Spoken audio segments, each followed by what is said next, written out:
Hoy hablaremos de la contribución especial para las pensiones.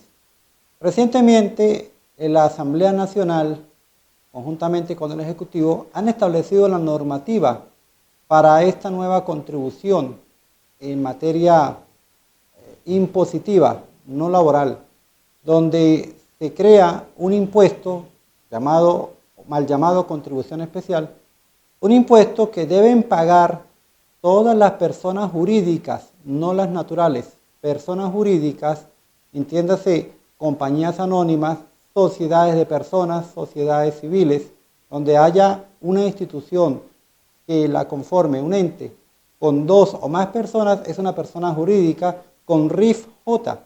Los de RIF G, que son los entes públicos o las compañías públicas, no están obligados a pagar este impuesto, solo las personas jurídicas de carácter privado. Este es un impuesto que se estableció en la ley que iba a tener una alícuota impositiva, es decir, un porcentaje hasta un 15%. El Ejecutivo Nacional tiene la facultad, de acuerdo a la ley, de establecer el porcentaje, de definir cuánto va a ser el porcentaje, y en ese sentido, mediante un decreto, estableció que el porcentaje por ahora va a ser el 9%. Entonces, ese 9% se va a aplicar a los salarios que pague la empresa, pero no solamente a los salarios, sino también a las bonificaciones no salariales. En este punto es importante tener claro lo que significa salario y lo que significa bonificaciones no salariales. El término salario está definido en la Ley Orgánica del Trabajo como todas aquellas remuneraciones que reciben los trabajadores por la prestación de sus servicios.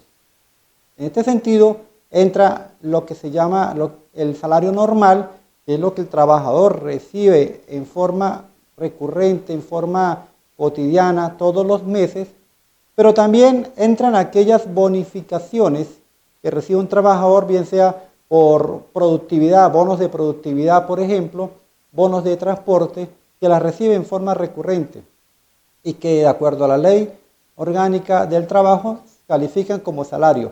También entran las horas extras, entran las comisiones que reciben vendedores y cualquier otra remuneración que recibe un trabajador por la realización de sus actividades como persona bajo relación de dependencia que trabaja para un patrono. El asunto está en saber cuáles son esas bonificaciones no salariales que la ley establece. No está definido expresamente en esta ley del impuesto al salario, o mejor dicho, la ley de protección de las pensiones, sino que tendríamos que remitirnos a la ley del trabajo, que es la ley que realmente debería ser la que se tome en cuenta para este tema. Sin embargo, esta ley especial tributaria, porque eso es lo que es, está desconociendo lo que señala la Ley Orgánica del Trabajo, es precisamente en su artículo 107, que señala que cualquier tributo que se le aplique a los trabajadores o al patrono y que tenga como base de cálculo el salario, la base que se debe tomar en cuenta es el salario normal. El salario normal es aquel que el trabajador recibe en forma recurrente todos los meses. Sin embargo, en esta ley se está diciendo que la base de cálculo va a ser el ingreso mínimo integral indexado. O sea, que sobre ese ingreso mínimo integral indexado es que el patrono debe tomarlo como base de cálculo para aplicarle el 9%. Ese término, ingreso mínimo integral indexado, no está definido en ninguna normativa legal actualmente en Venezuela. En el año 2023, cuando se incrementó el bono de alimentación Cesta Ticket a 1.000 bolívares, se estableció ahí un concepto similar a lo que es el ingreso mínimo integral, pero no hablaba de indexado. Se establece en ese decreto que el Ejecutivo Nacional podrá ajustar ese bono de alimentación de acuerdo a la variación del Índice Nacional de Precios al Consumidor, lo cual no ha ocurrido. Quiere decir que esos 1.000 bolívares que estableció ese decreto siguen aplicándose actualmente, si nos vamos a la interpretación literal de la norma, a pesar de lo que voceros del Ejecutivo Nacional manifiestan de que ese bono de alimentación es indexado. Desde el punto de vista estrictamente legal, siguen siendo los 1.000 bolívares el cesta ticket, no son $40.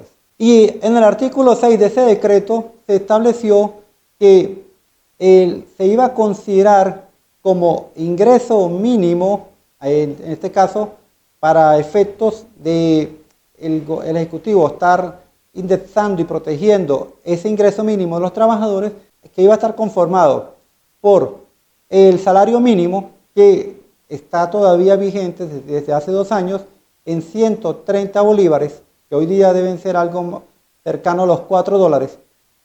El bono de alimentación, que son los 1.000 bolívares, y que el Ejecutivo está considerando, pero en forma verbal, no en la norma, está considerando como que fueran $40, y el bono de guerra, que son $90 de acuerdo al aumento que se realizó en el mes de mayo. Sin embargo, ese bono de guerra no lo pagan, no están obligados a pagarlo las empresas, el sector privado. El Ejecutivo Nacional lo hace mediante un instrumento que es la plataforma Patria, y no lo reciben todos los trabajadores, los patronos privados no están obligados a pagarlo. Si nos vamos entonces a analizar lo que es el ingreso mínimo integral que reciben los trabajadores, entonces viene a ser lo que el patrono le paga al trabajador como sueldo básico, agregándole las comisiones, agregándole horas extras, lo que paga en forma regular, y señala que bonificaciones no salariales, que ahí entraría entonces el cesta ticket y cualquier otra bonificación que el patrono le pague a sus trabajadores y que lo reciba el trabajador en razón de sus actividades. Eso es lo que conformaría entonces el salario mínimo integral o el ingreso mínimo integral de los trabajadores. E indexado, ¿por qué? Porque si está en divisa, pues se debe ajustar de acuerdo a la tasa de cambio que esté vigente para el momento del pago de esa remuneración. Entonces tenemos que sobre ese ingreso mínimo del trabajador, el patrono debe aplicar el 9% y debe hacer una declaración mensual para pagar ese impuesto al CENIAT. Y por eso es que es un impuesto, porque se le va a pagar al CENIAT. Si fuera una contribución especial, se le pagaría entonces a un instituto, el que maneja las pensiones en Venezuela, que es el Instituto Venezolano de los Seguros Sociales. Y ahí pues el dinero entraría exclusivamente para las pensiones. En este caso, al recaudarlo el CENIAT, ese tributo, es para el Tesoro Nacional, y el Ejecutivo Nacional lo puede utilizar para cualquiera de los conceptos que están establecidos en el presupuesto nacional. Y obviamente, como el presupuesto se hizo el año pasado y no estaba contemplado este sistema de pensiones bajo estas medidas que establece esta ley, entonces significa que el Ejecutivo Nacional lo puede utilizar para cualquier fin que esté dentro del presupuesto nacional.